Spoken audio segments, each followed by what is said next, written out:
You're listening to the CyberWire Network, powered by N2K.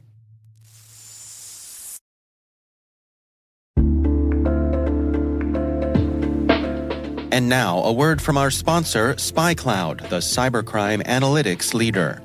SpyCloud disrupts cybercrime by telling you what criminals know about your business and your customers, so you can take action to prevent ransomware, session hijacking, account takeover, and online fraud. SpyCloud constantly recaptures and analyzes new data from the criminal underground, including credentials, session cookies, and PII siphoned from malware-infected devices. With knowledge of the specific exposed data criminals have in hand from InfoStealer malware on managed and unmanaged devices, security teams can respond with a more efficient and effective process called post-infection remediation that fits seamlessly into existing incident response frameworks.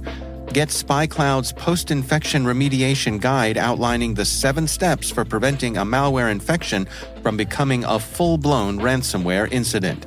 Visit spycloud.com/cyberwire. That's spycloud.com/cyberwire. And we thank SpyCloud for sponsoring our show.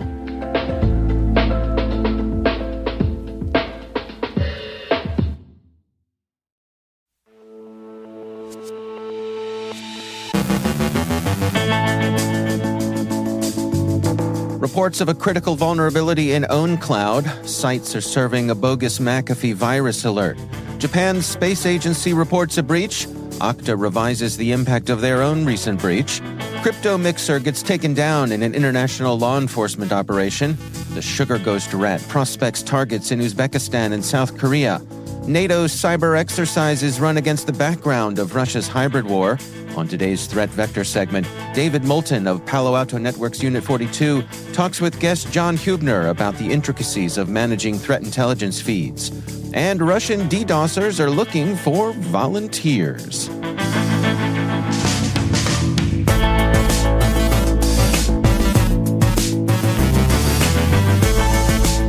It's Thursday, November 30th, 2023. I'm Dave Bittner, and this is your CyberWire Intel Briefing.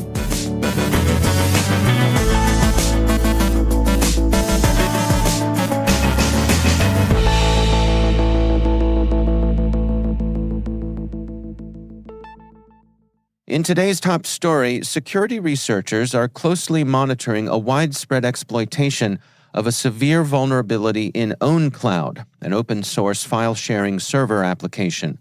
The flaw, rated at the maximum severity of 10, allows attackers to gain full control of servers running ownCloud by simply sending a web request to a static URL. This vulnerability has led to attackers obtaining passwords and cryptographic keys for administrative control. The vulnerability affects versions .2 and .3 of the Graph API app, which is part of some ownCloud deployments. The flaw was disclosed on November 21st, and within 4 days, security firm Grey Noise observed mass exploitation attempts on their honeypot servers, which mimic vulnerable ownCloud servers. Additionally, the Shadow Server Foundation reports over 11,000 exposed instances, primarily in Germany, the US, France, and Russia. The exploitation involves accessing a URL that reveals configuration details from the PHP environment, potentially exposing sensitive data like the ownCloud admin password, mail server credentials, and license keys. Disabling the Graph API app alone is insufficient to secure servers against the threat. ownCloud has advised users to delete a specific file within the app and disable the PHP info function in Docker containers. They also recommend changing critical credentials as a precaution.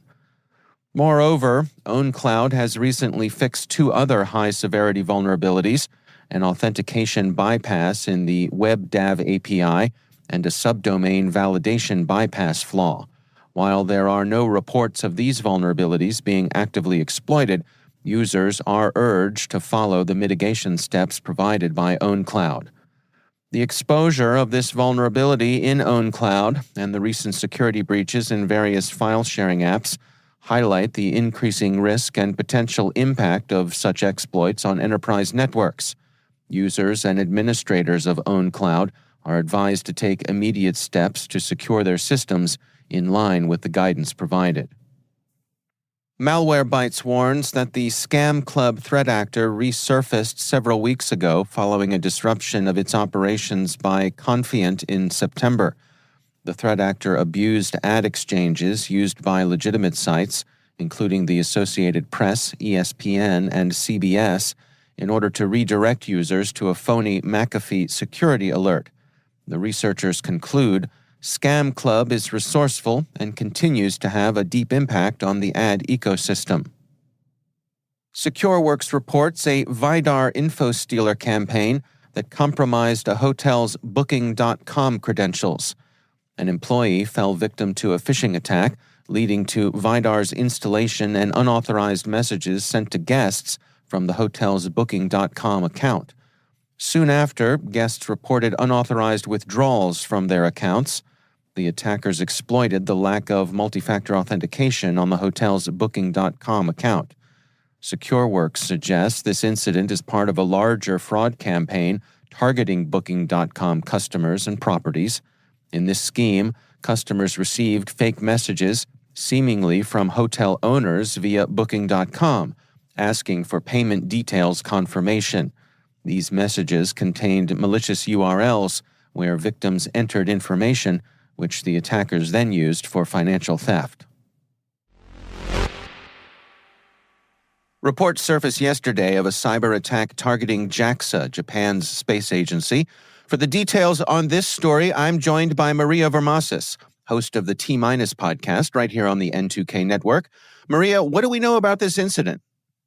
Yeah, so thanks, Dave. So what we found out is that JAXA, as you mentioned, Japan's space agency, they disclosed that they had an Active Directory breach over the summer, and it was just disclosed rather recently. And it ends up that an external source, we don't know who, tipped off the agency that some of that information had been breached. And it sounds like it was employee personal details. And now it's being followed by an internal probe. We don't know a whole lot about the nature of the attack. Again, aside from Active Directory was involved.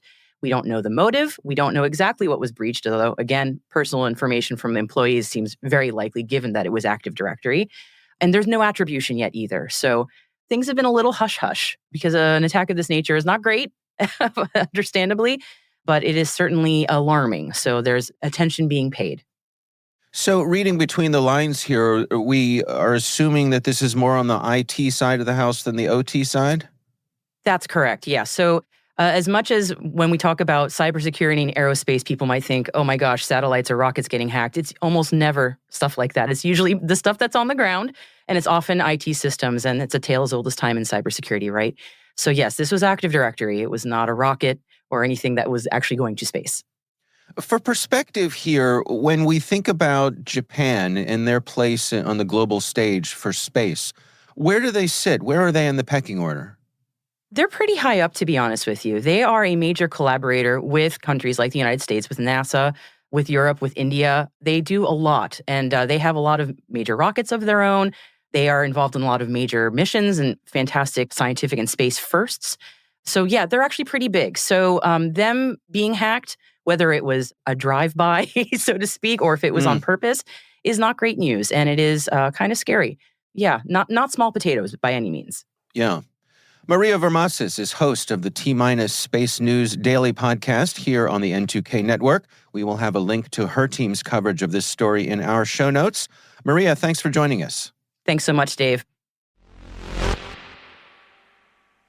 Identity and access management company Okta has significantly revised its assessment of a recent breach. Initially, Okta reported that the breach impacted only 134 customers, less than 1% of its total customer base. However, further investigation revealed that the breach potentially exposed data from essentially all of its customers. Okta has not confirmed active exploitation of this information, but warns of the possibility of phishing or social engineering attacks targeting its customers, especially those who have used customer support. Although the compromised information is not considered highly sensitive, the risk of its use in phishing campaigns is a serious concern. The Wall Street Journal highlights this incident as an example of the challenges and risks associated with early disclosure of data breaches and cyber attacks, underscoring the complexities faced by organizations in managing and communicating about cybersecurity incidents. The FBI, in collaboration with the UK's Financial Intelligence Investigation Service and Finland's National Bureau of Investigation, has seized the Sinbad Cryptomixer service, extensively used by North Korea's Lazarus Group for laundering stolen cryptocurrency. This action aligns with sanctions imposed by the U.S. Treasury Department's Office of Foreign Asset Control, targeting Sinbad for processing millions from Lazarus Group heists and other cyber crimes, including drug trafficking and darknet marketplace activities. The sanctions block all of Sinbad's assets within the U.S. or under U.S. control and prohibit any dealings with Sinbad by U.S. entities or individuals. Violations could lead to further sanctions. This crackdown reflects North Korea's increasing reliance on cryptocurrency theft, with Recorded Future's Insikt Group reporting over $3 billion stolen since 2017, as international sanctions cripple its economy. The Lazarus Group's state-supported operations allow it to operate on a larger scale than typical criminal gangs, potentially inspiring other sanctioned entities like Russia to adopt similar tactics in the cryptocurrency arena. Cisco Talos researchers have released a report detailing cyber espionage activities targeting Uzbekistan and South Korea using a remote access Trojan named Sugar Ghost. This rat is considered a derivative of the well-known ghost rat. The primary method of attack is phishing, involving bait documents specifically designed to pique the interests of the intended targets. Two distinct infection methods were identified, one involving the decryption and execution of the Sugar Ghost rat, the other using the dynamic wrapper X loader to inject and run shellcode that eventually leads to the execution of Sugar Ghost. While attribution for these attacks remains uncertain, the researchers tentatively suggest with low confidence that a Chinese-speaking threat actor could be responsible. CERT-EU has issued a warning to the European Union about ongoing cyber attacks by Russia's GRU, specifically by the threat actor APT28, also known as Fancy Bear.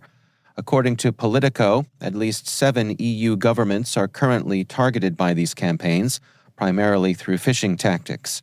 The attackers are using a variety of decoy documents as bait, including falsified meeting minutes from a European Parliament subcommittee and a report from a United Nations special committee. The suspected long-term objective behind these efforts is to gather intelligence related to the upcoming EU elections next year and potentially to exert influence over these elections. NATO is conducting a cyber exercise amidst the backdrop of Russia's ongoing hybrid war. This exercise aims to bolster NATO's readiness and response capabilities in the cyber domain, a critical area of modern warfare where digital attacks can complement conventional military strategies. It reflects an acknowledgement of the heightened cyber threats in the current geopolitical landscape, particularly with Russia's active engagement in hybrid warfare tactics that blend traditional military force with cyber operations. This exercise is a strategic step to enhance NATO's collective cyber defense and resilience against such multifaceted threats.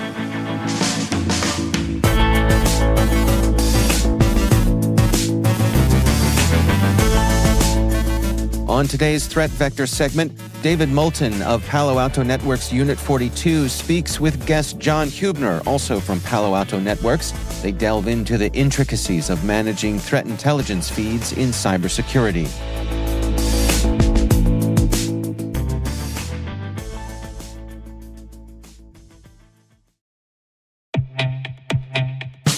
There's nothing worse than relying on a legacy SIM that your security team has outgrown, especially when it impacts your ability to detect real incidents. Hunter's SOC platform offers built-in, always up-to-date detection rules and automatic correlation that allows SOC analysts to focus on higher-value tasks that impact your organization. It's time to move to a platform that reduces risk, complexity, and cost for the SOC. It's time to replace your SIM. Learn more by visiting hunters.security today.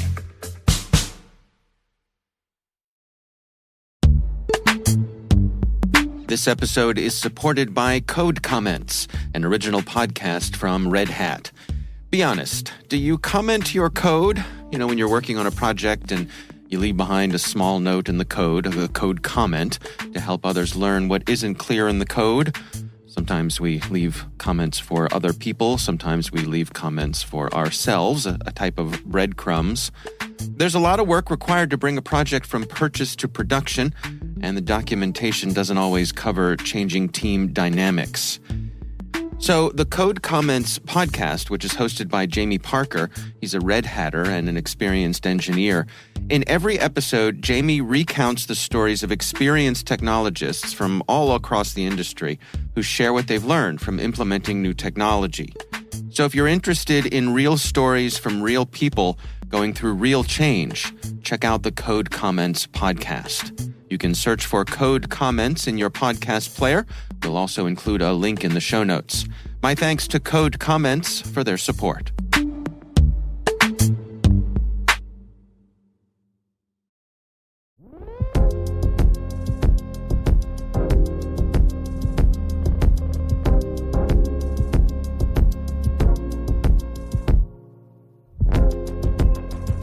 Welcome to Threat Vector, a segment where Unit 42 shares unique threat intelligence insights, new threat actor TTPs, and real-world case studies. Unit 42 has a global team of threat intelligence experts, incident responders, and proactive security consultants dedicated to safeguarding our digital world. I'm your host, David Moulton, Director of Thought Leadership for Unit 42.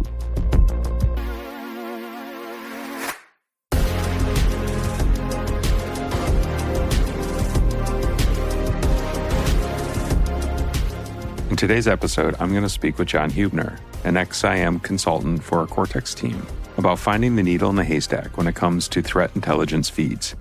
John has worked in the healthcare and government sectors and is a Navy veteran who transitioned his experience with physical security, anti-terrorism, and leadership into the cybersecurity industry. Let's get right into it. John, thanks for joining me today on Threat Vector. I wanted to talk to you about threat intelligence. First, how can organizations effectively differentiate between valuable threat intelligence feeds and the noise that often accompanies those feeds and makes it hard to find that proverbial needle in a haystack? So companies just sign up for all these free feeds, and it really damages their threat intelligence, and it puts more work on the analysts, and also creates automations that are not that great, which is a huge part in the cyber industry right now.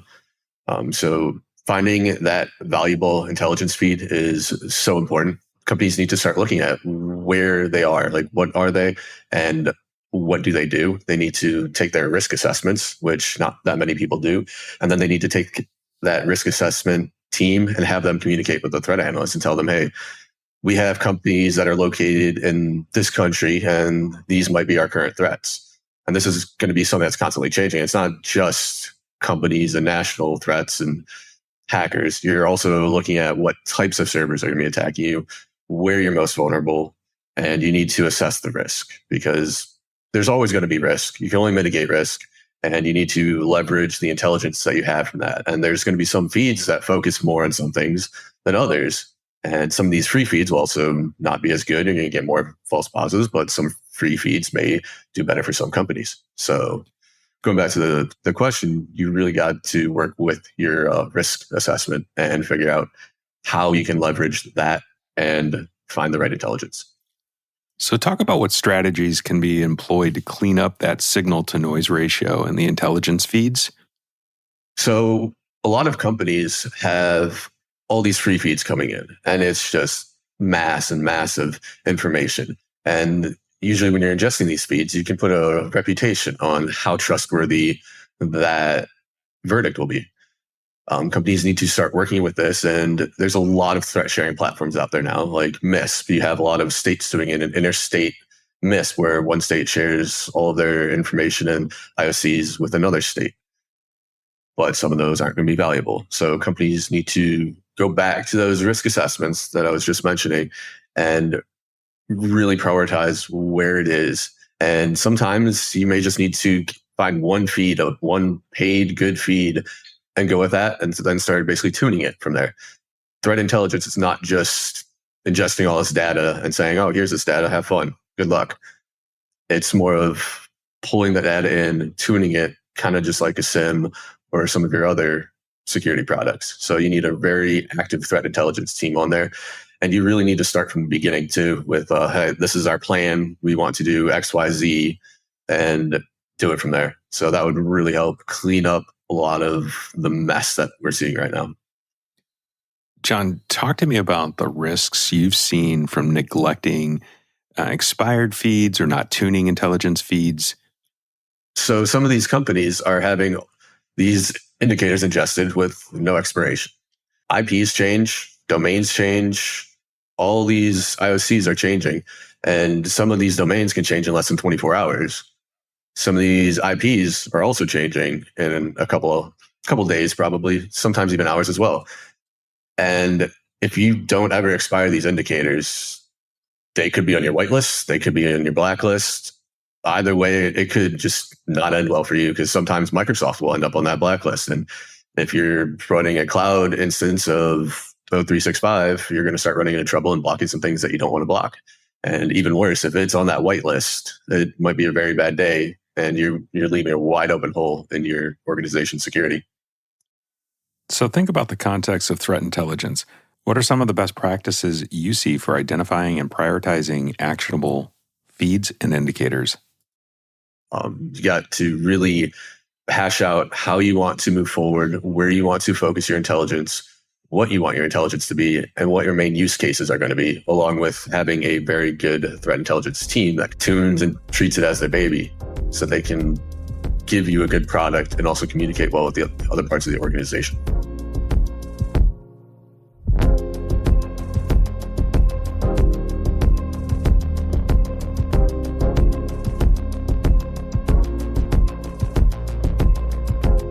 John, thanks for taking the time to talk to me about your approaches to optimizing and tuning your threat intel. Like most things, the one and done approach doesn't work.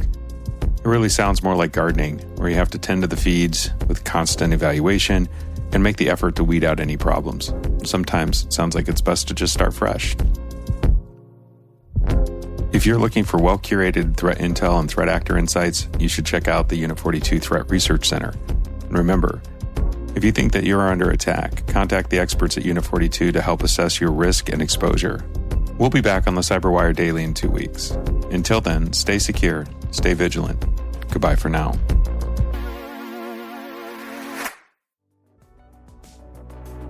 That's David Moulton and John Huebner, both from Palo Alto Networks.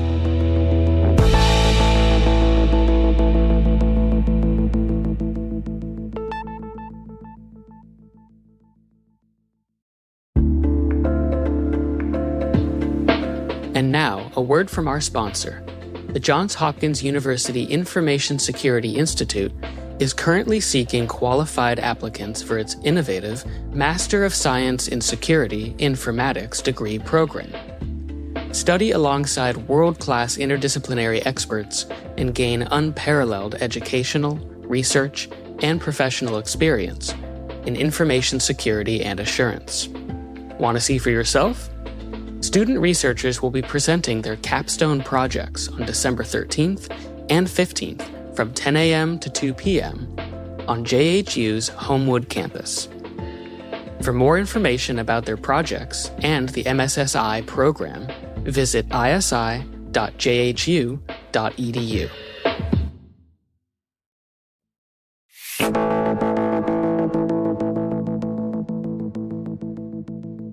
And finally, the Russian hacktivist group No Name 05716 is on a recruiting spree for its volunteer DDoSia project, as proclaimed on their Telegram channel.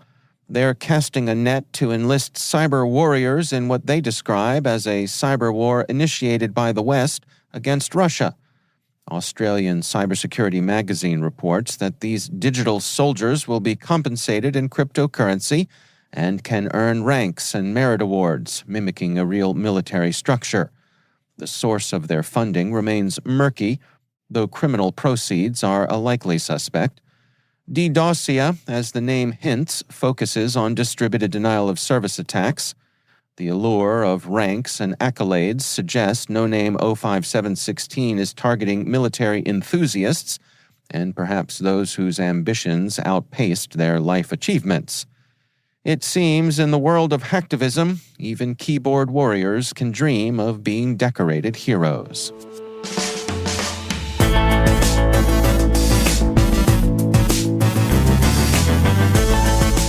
And that's the CyberWire. For links to all of today's stories, check out our daily briefing at thecyberwire.com. A quick programming note. As we near the end of the year, it's the perfect time to reflect on your company's achievements and set new goals to boost your brand across the industry. We'd love to help you achieve those goals. We've got some unique end-of-year opportunities complete with special incentives to launch 2024, so tell your marketing team to reach out. Send us a message to sales@thecyberwire.com or visit our website so we can connect about building a program to meet your goals. We'd love to know what you think of this podcast. You can email us at cyberwire@n2k.com. Your feedback helps us ensure we're delivering the information and insights that help keep you a step ahead in the rapidly changing world of cybersecurity. We're privileged that N2K and podcasts like the CyberWire are part of the daily intelligence routine of many of the most influential leaders and operators in the public and private sector, as well as the critical security teams supporting the Fortune 500 and many of the world's preeminent intelligence and law enforcement agencies. N2K Strategic Workforce Intelligence optimizes the value of your biggest investment, your people. We make you smarter about your team while making your team smarter. Learn more at n2k.com. This episode was produced by Liz Irvin. Our mixer is Trey Hester with original music by Elliot Peltzman. Our executive producers are Jennifer Iben and Brandon Karp. Our executive editor is Peter Kilpie, and I'm Dave Bittner. Thanks for listening. We'll see you back here tomorrow.